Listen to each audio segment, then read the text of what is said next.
bungalow on the bay, but thought there is no way I am ever going to be able to afford that. Well, here's a deal for you. This is property at the beach that actually gets cheaper the closer you get to the water. How can that be? Jim Dever explains. In this quiet coastal community south of Westport, beach houses can be bought for a bargain. Real cheap. But of course, there's a catch.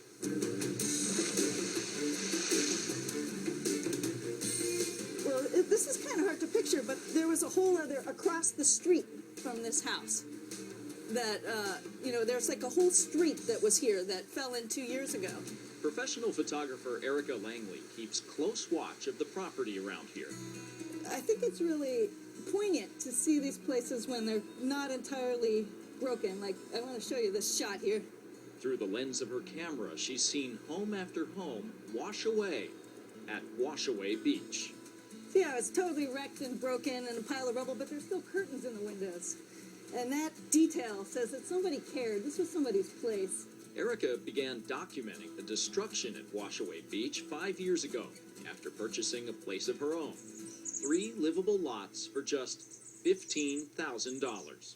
When we signed all the deeds to buy it, we had to sign something saying that we were aware of the phenomenon of erosion, that we would not blame the seller. So there was never any question that we knew what we were getting into. We just didn't know how fast it can happen. Erica's property sits away from the beach, but eventually it will be ocean view, and then nothing at all. That's the way of life at Washaway Beach.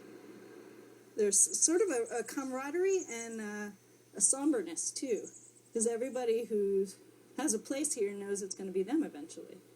The Millers, who live down the street from Erica, certainly know it. They've seen the surf crash through their front door many times before. Well, we've had 3 places here, and we've lost 2 of them to the ocean. Now we're on our 3rd one. The Millers bought their first beach house in 1983, the second in 1994. Both now sit out there at the bottom of the sea. You know, you're sad to see it go, but yet you know that nothing you can do to stop it. Nothing you can do to stop it. Washaway Beach is believed to be the fastest eroding beach on the Pacific coast, possibly in the world. Why exactly remains a mystery, but in the last 100 years, the tide's taken hundreds of homes, including those that once lined Driftwood Lane. So this is sort of what's left of the street. And there was a huge house right here, that still has this little address up on it. At low tide, the receding waves reveal remnants from the old neighborhoods. At high tide, the surf resumes its feeding frenzy, devouring about 65 feet of land each year. The first thing that happens is the bank gets really undercut, where you can look up and see the foundation of the house just hanging in the air. And then eventually the bank becomes so undercut that the house just tips off like that. And as the storms and the tides come in, it'll just get smashed to rubble. And then all the boards are going to fly down the beach to the big flotsam pile. Despite the destruction, homes do sell in Washaway Beach, but at a discount.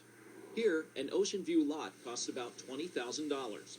In the next town over, it's 17 times as much, about $350,000. Well, if you think about buying property and you're gonna have it for 20 or 30 years, and I wouldn't suggest it, but if you're ready to live day to day, this is the place to be. The Millers wouldn't want to live anywhere else. They figure their quiet lifestyle is worth more than what they stand to lose. But what you lose, well, you move your house or take everything out of it. If it's just a mobile home. I know probably eventually we will lose it, but I don't think it's going to be any time soon. And it used to go way up. Erica plans on keeping her place too, at least until it's all gone, and nothing remains but pictures of the way it once was at Washaway Beach. I want it to be a reminder of our place in nature, that we're guests. This is really a place that reminds you that you're not in charge, that nature is in charge. Now, Eric, Erica is hoping to publish her work in a book someday. Until then, you can view her stuff at her website. We'll put a link to it on king5.com.